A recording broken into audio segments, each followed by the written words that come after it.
one theme has dominated this presidential campaign in both parties. It is that Washington is out of touch. Our number one story tonight, Washington is so out of touch it's not funny, but Washington is laughing anyway.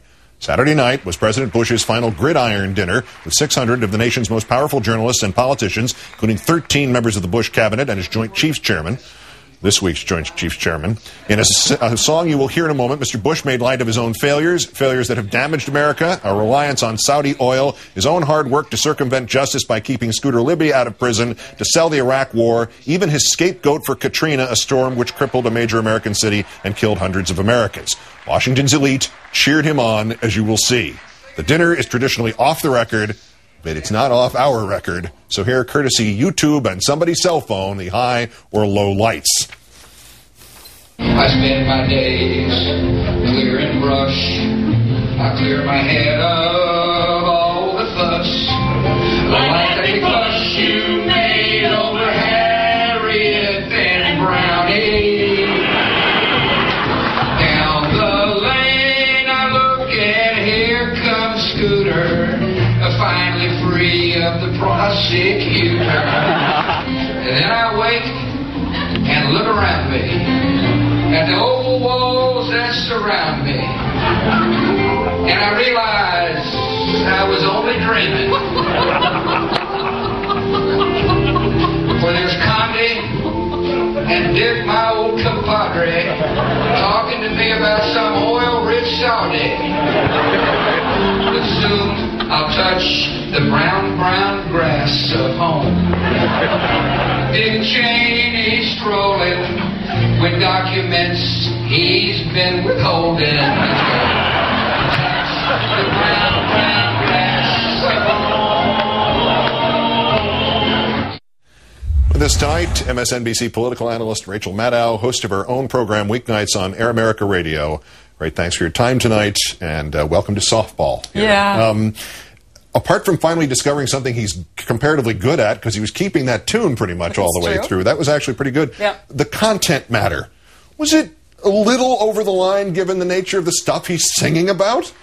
My general rule about other people's political humor is that you earn yourself more leeway by being more funny. So on the grounds that this wasn't funny, it means that he has no leeway. And in terms of offensive subject matter, I mean, if you're going to joke about helping a guy evade sentencing for having obstructed an investigation into a U.S. intelligence officer having her cover blown, you have to be really funny. The funny bar is really high, and I think mission not accomplished here. All right, that begs a question here. Maybe this is an aesthetic question more than a political content question, but it was so bad, how come it was getting laughs?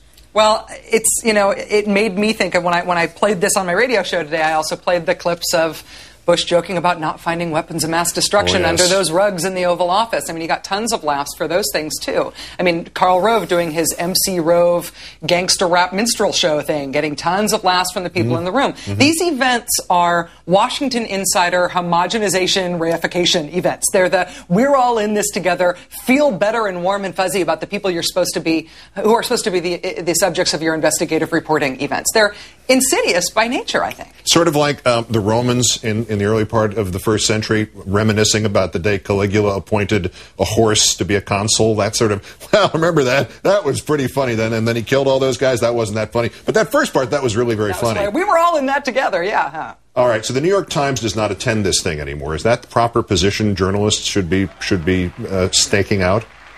I don't know if there's always a proper position. I'd say yes. If I were invited to one of these things, which shockingly I haven't been, I would say no. Everybody gets to make their own decisions about these things, but you've got to figure out what the cost is. If the point of the event is to make you feel personally warm and personally connected to the people who are supposed to be the subjects of your reporting, you have to decide whether the chicken breast and the ego boost and the free drinks is worth you no longer knowing why it is that you have the job title journalist. All right, let's spin this back into the campaign with Obama's victory in Mississippi tonight. Yeah. Of the three candidates out there still standing, who is the most and least likely to participate in this sort of inciting, joking about issues that, you know, have destroyed American lives?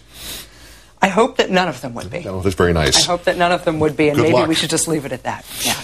Well, I can't then, without having you here, let you have an opportunity to vocalize your thoughts on what Howard Fineman was reporting about the comments today, the second set of comments today from Geraldine Ferraro, implying that the Clinton campaign is not repudiating her and firing her from its finance committee because it actually doesn't mind this idea of Barack Obama being an equal opportunity hire being out there, without Senator Clinton's name directly on it. For anybody to be saying that Barack Obama is only where he is because he's black, that black men are so privileged in America that that's the only thing that explains his success because he's otherwise unqualified, which is the implication of her comment, would be absolutely offensive, more than regrettable, from anybody commenting seriously on the campaign. Honestly, you know it would be.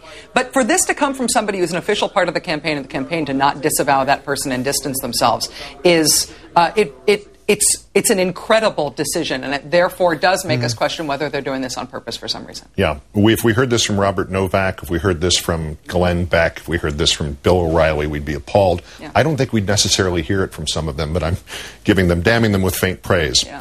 Rachel Maddow of America and MSNBC, great thanks. Thank you, Keith. Needless to say, there will be a special comment on the campaign of Senator Hillary Rodham Clinton on tomorrow night's edition of Countdown. That is this edition of Countdown for this, the 1,777th day since the declaration of mission accomplished in Iraq.